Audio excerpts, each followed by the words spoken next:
Hi, I'm Stu Lapoden. And I'm Laura Merzig. Welcome to On Location. On Location is North Penn Television's monthly program designed to highlight areas within the North Penn School District.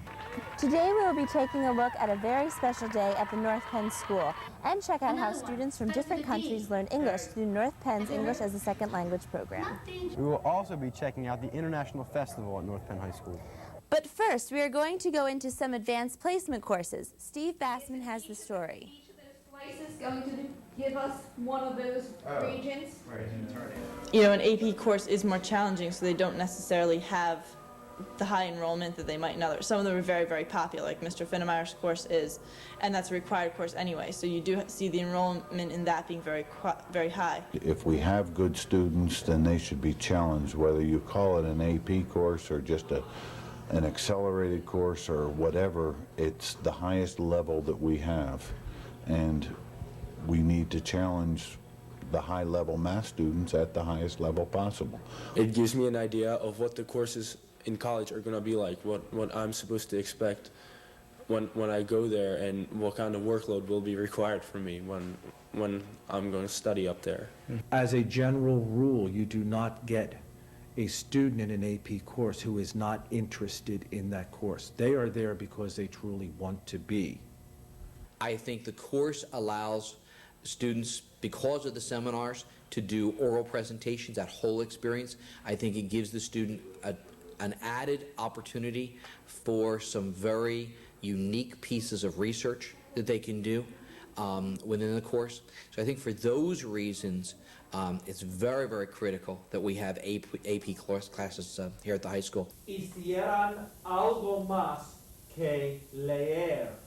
Why is it important that f of x be continuous? Radius. It's the radius, absolutely. It's one of the radius. That's exactly, that makes it a nice, easy integration. Miguel García Márquez era uno de los primeros. Since the 1970s, the North Penn High School has offered the advanced placement courses to provide a higher learning experience to those students who wish to take a more challenging course. Teacher recommendations are then made for those students they feel should take the entrance exam. There are over 100 students currently enrolled in the AP program, which offers 16 different courses. These courses range from biology to American history and are often accepted for college credit. There's one obvious benefit is the advanced placement AP credit, which might help me remove some of the required courses in my freshman year of college. So I'm not going to have to take them. Certainly, the other reason is simply the accumulation of college credits and the opportunity to walk out of North Penn High School, maybe as a second semester freshman. Classes are approached quite differently than the academic and honors courses taught at North Penn regularly. I feel that the AP class is less structured. I'm freer to explore whatever avenue I want to go down. If a student enjoys reading, I can feel free to throw in a story whenever I want. Yes, there's grammar I have to cover. If I want to put in a puzzle, I can put in a puzzle. We can see a film. We can go to the language lab. We can do listening. We can listen to music. The main idea being that the whole purpose of the AP course is to use the language as much as possible. How we use it doesn't matter. Using it is the main thing. Well, it's a higher level math than the honors. It's more challenging for the good student, for the good math student, the one that's going to go on and do anything in math or science. They're better off with this because of it is the higher level. It is the more challenging problems. It's more the kinds of things that they're going to hit.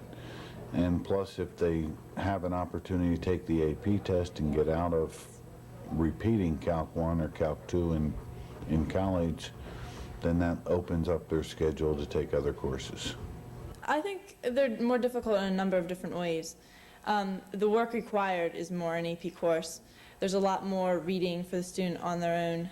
There's a lot more work with essays and writing. The AP courses that I've been primarily have been in the English social studies type courses, and they have a number of differences. In class, you work on skills that you'll need to do well on in the test.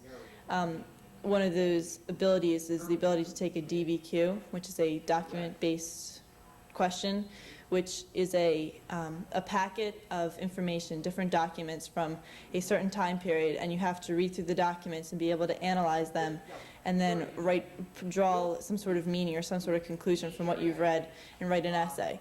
So in class, you practice those sorts of things and you have some essays that you take home. So I'd say those are the primary ways where it's more difficult.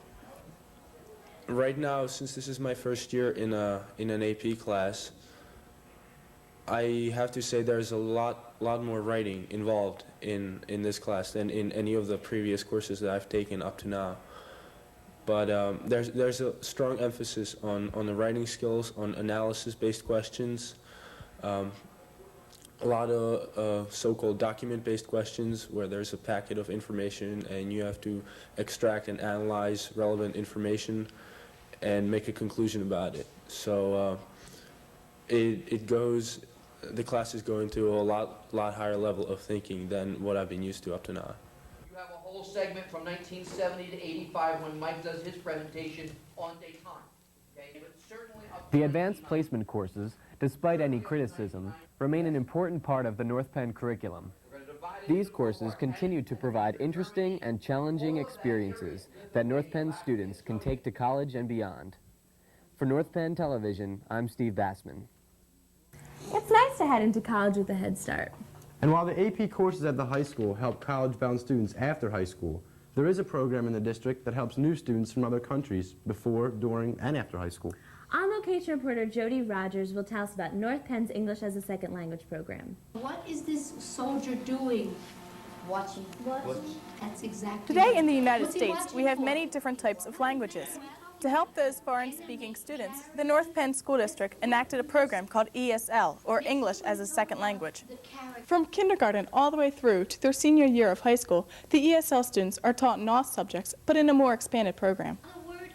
Mrs. Erica Witt has been an ESL teacher at the 9th grade level for the past 8 years. She began as a social studies teacher, but has started to help in other areas. Well, I think that the district can be very proud of their commitment to these students. It is a program that runs from the elementary school right through the 12th grade. It is a very expanded program. I am one of 3 teachers in this level. We have Mrs. Livesey. She teaches English also, and Mr. Powers, who teaches science to these students, and I teach English and social studies. The philosophy is that these children have special needs. They need to acclimate themselves to the American way of life, and it is a very vulnerable age, especially this 9th grade age, when they are so peer-oriented, and every teenager all around the world is peer-oriented. That doesn't change just because they're from another country. So this is a climate where they can accelerate their English learning and also feel much more comfortable about being slightly different, at least in the initial period. Because students are grouped with other foreign-speaking students, they more easily acclimate themselves to the new school settings. Well, it is total immersion. It is really, from a language teacher's point of view, the ideal way to learn a language, because I'm never tempted, since I don't speak any of their languages, I'm never tempted to speak to them in their language. Because of the variety that's in the classroom, they can't interact in any other language but English, and that really helps the learning process. Many ESL students are very nervous on their first day because of their lack of understanding of the English language. After spending time in the ESL program, students' fears begin to fade away. A lot of time is spent on English comprehension, in which the teachers attempt to help the students understand a story better. The ESL teachers attempt to put their students into the mainstream program as soon as possible. Well, there is testing that takes place. Every ESL student is giving a standardized test, the language assessment scales, we call it LAS for short. They take this test in the beginning of the year, and that is the formal evaluation of how far they have progressed. And depending on what proficiency level they show the results, that depends on how they're then assigned for the next year. Some of them are mainstreamed. We even mainstream students during the middle of the year. As soon as we think that they can function reasonably in a normal classroom setting, they are mainstreamed. Students range from one ESL class to all ESL classes, depending on how quickly they can learn. Students enjoy the program because they feel that it allows them to learn at their own pace while also learning what is necessary. Most foreign-speaking students feel that the learning experience and the school setting itself are much more different here in the United States than in their native lands because students in America are taught to think freely. In here we have more freedom like that, and in my country, like we have to do something that the teachers tell you to do. You have to do it. Mrs. Witt feels that the hardest part of her job is gaining the students' trust. Depending on their country of origin, some students progress quicker than others. This year at the middle school level, there are 8 countries represented, while in past years there have been as many as 15. Mrs. Witt enjoys the fact that all ESL students are eager to learn, and while they learn from her, she also learns from them. On location, I'm Jody Rogers. What is this soldier doing? Watching. That's exactly right. Thanks, Jody. Well, right now we're outside North Penn High School, where recently a very special event took place. Let's go to reporter Rob Fournier with the sights and sounds of the 1995 Special Olympics. This is Rob Fournier reporting here from the Special Olympics, where it should be a fun day for all. Let's see how it goes.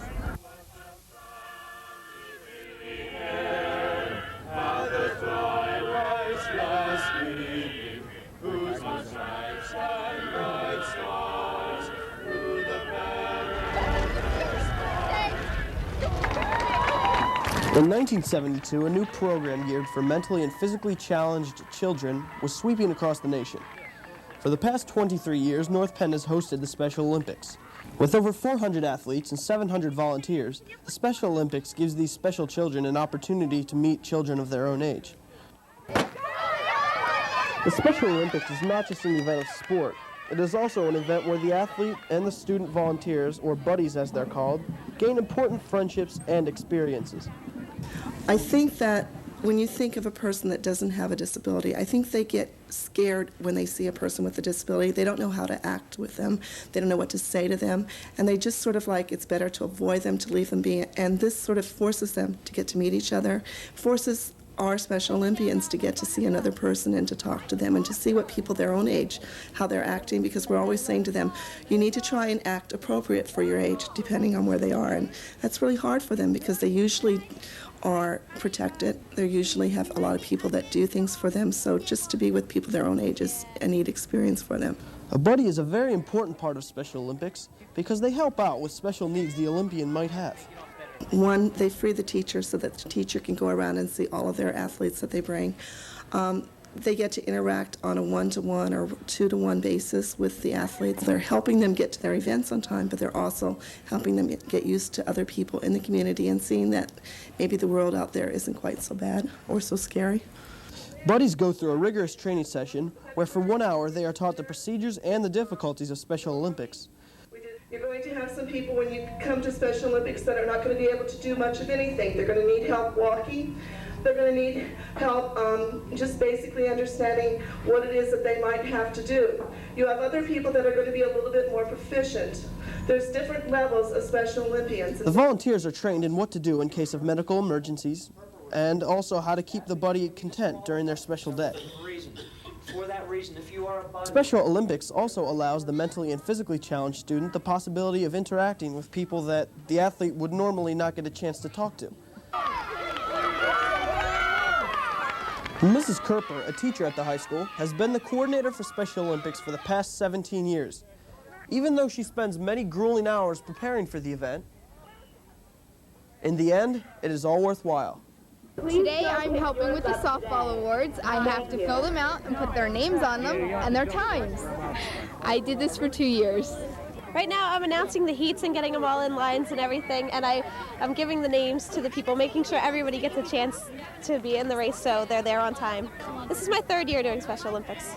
We're entertaining people and just making people happy and having a good time ourselves. Yeah, everyone laughs, everyone loves it. I'm a buddy for one of the kids from Lower Merion School District. He's already won 2 events. He's won the 200-meter dash and the 50-meter dash, and now he's about to compete in the softball throw. Should be fun. He's a great kid. This is my 3rd year. I've been doing it ever since I've been here. Today I'm a buddy. I'm a buddy for a kid from Simon Fitzwater. I love it. I've done it for 3 years. I think it's great. It's a great way to get everybody out here, you know, interacting with each other. You know, it's a good thing that North Penn does this because I really don't know what they'd be without it. What'd you do, David? You did a softball throw. He went running 50 meters. And what else did you do? Jumping. He jumped. He was jumping. The weather is great.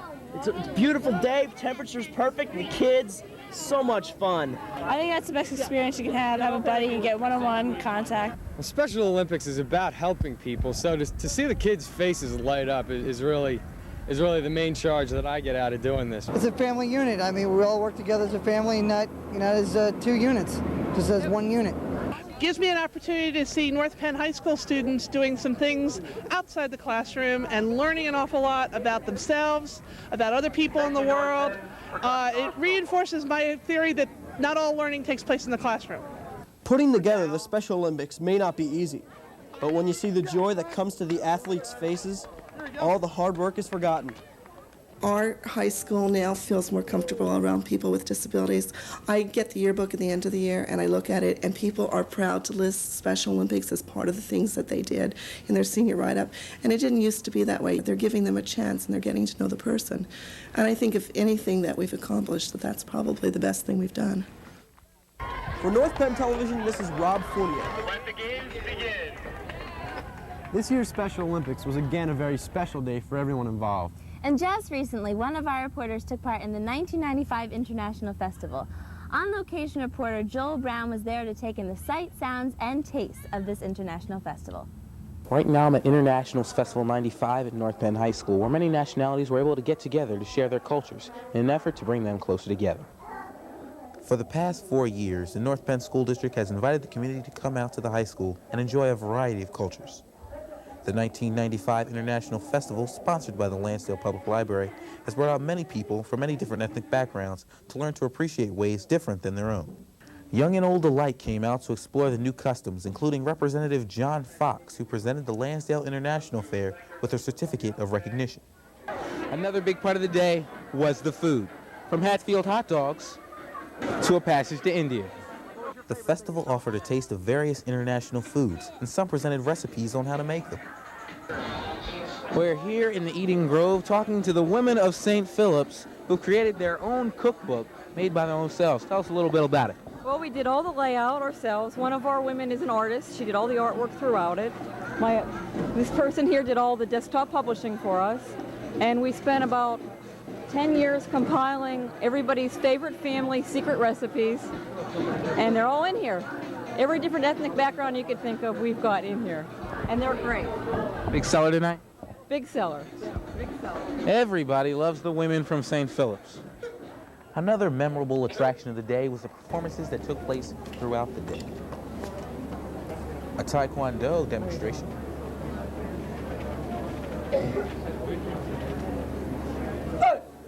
An El Mariachi band.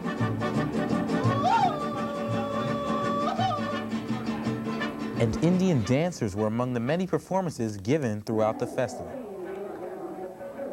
including some things you wouldn't expect. You may be asking the same thing I am. What does this have to do with International H? That's right, a step aerobics demonstration was given to those ladies who felt the need to meet the challenge of the step. I think, if you add this kind of thing and you just want to do something special, I think I'll get my fortune told. Hey, you know what? I'm Joel Brown. Hi, Joel Brown. My name is? Oh, yeah, sure. Your name's Jim, right? Joel. Joel. Oh, okay. Joel, have a piece of stick, please. Can I tell your name? Okay, let me see. What's your name? How old are you? 15. Yeah.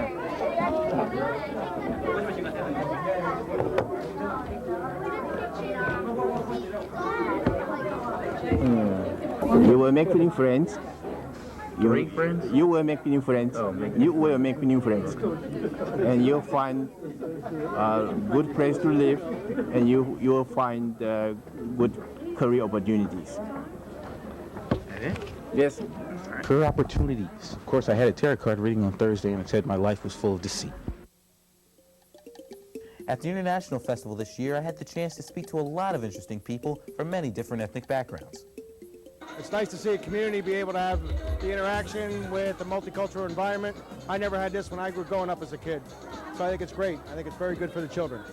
I'm back at the food area, starting with a star of sorts, Dr. Juan Bon's nephew, Kichuan. What are you selling here today? I'm selling southern fried foods. Soul foods. You have any chitlins over there? That's the only thing we didn't cook. Don't have chitlins? But you got fried chicken, right? Stuff like that? See, Dr. Juan Bon? Chowing down right now. Get a shot of that. Just eating, just enjoying the food. There you go. Everybody loves the soul food. I enjoyed a lot of the dances from a lot of the ethnic groups, and I think it's a great thing that they're putting this on. It's terrific that the library sponsors this festival through the International Club. It's a tribute to the strength of our region in the North Penn area, that we have such a mix of ethnic backgrounds and cultures. And it's important that the community come together and recognize that we are really an American melting pot. I mean, that's a trite saying, but it's very true. And it's a strength for this region to have so many different cultures, and it's nice to recognize that. Okay, Joe Huffle, one of our county commissioners. I've always wanted to say this. Thank you, Mr. Commissioner. I'm right here with Samit Shah, who is a committee member of the International Club, who had a big part to do with this. We had mostly just like setting up the tables and handing out brochures and like just discussing how this event is going to actually be coordinated with all the different people. Because it's a pretty big thing, as you can see. A lot of people here. Big success? Yeah, big success compared to last year. Last year, most of the people came around 2 o'clock, so this year we had a lot of people coming in a lot earlier than last year. Oh, yeah. Well, I'm from the Churchville Nature Center. We have a whole Indian village, and the costume I have on is a Lenape Indian. And we're here to try and explain how good the Indian really were to like you saw a few minutes ago. We were telling them about their customs, what they do, and how they do it. As I was telling, see, everything has spirits in it. So this is a spirit stick, and it has spirits. Each animal has spirits. Even though it's dead, they still have spirits in it. So they carry that to keep the good spirit and chase away the bad spirits. Do you make little keychains out of that or something? Can I take one with me? I'll make one up for you. Oh, I think that I think we should have more, and I know we will have more. And we've been progressing very well. This is our 4th year now, and each year it seems to be improving. And so I can imagine next year will be even better, a whole lot better than what it is now. You're also brought a guest.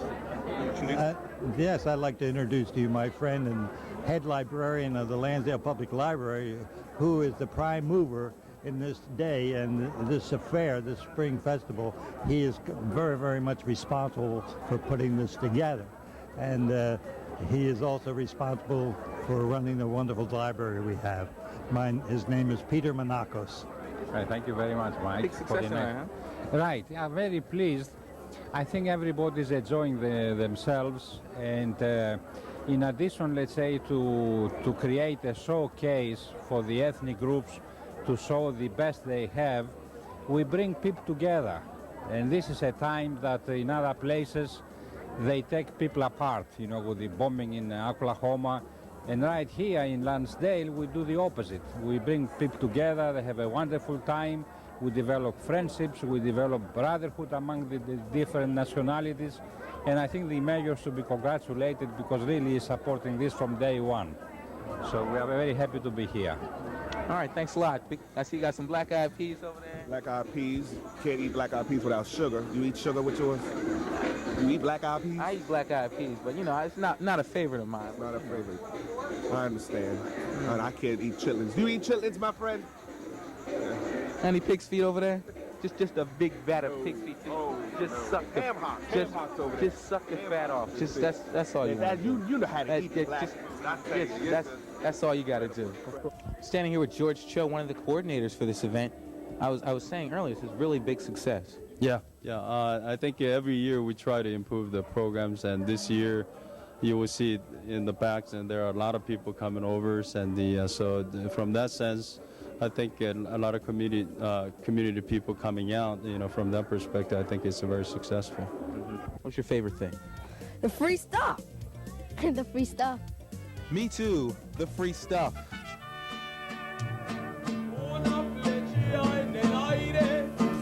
I've really enjoyed my stay here at Internationals Festival 95. But you know the best part about it? Free cars. Hey, Stu, eat your heart out. For North Penn Television, I'm Joe Brown. Don't think Joel's going to get very far without these. Well, that's it for this edition of On Location. We hope you enjoyed your time with us today. If you have any questions or comments about On Location, we'd like to hear from you. Just mail questions or comments to North Penn Television On Location, 401 East Hancock Street, Lansville, Pennsylvania, 19446. And since we here at North Penn Television are high-tech, you can email us through the internet at nptvaol.com. Until next time, I'm Stu Lapotin. And I'm Laura Merzig. We'll see you again when we go On Location. Wait! Don't leave us yet. Some of our finer moments are coming up next.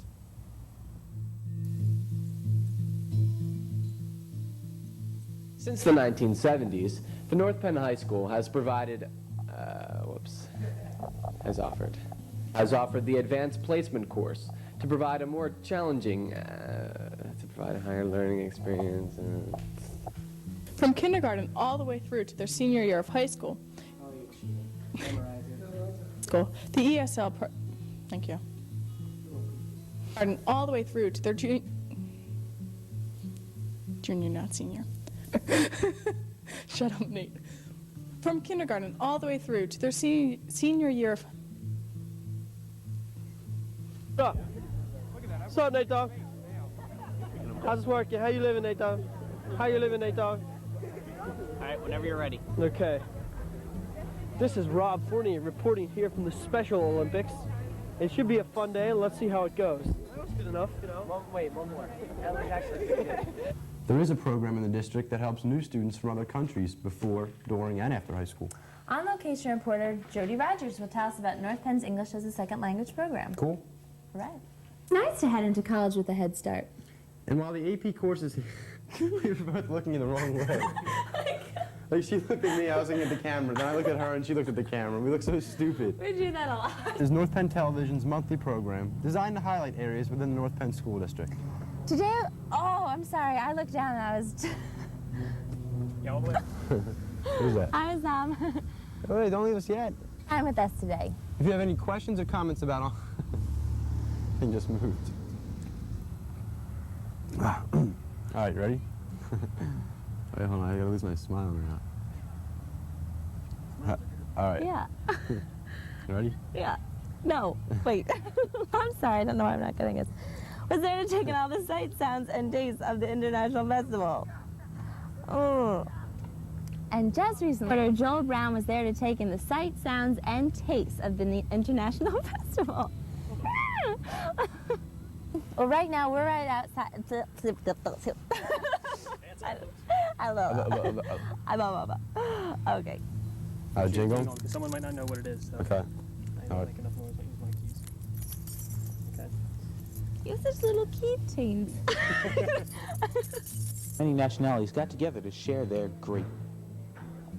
I forgot what it's called. Many nationalities were able to get together to share...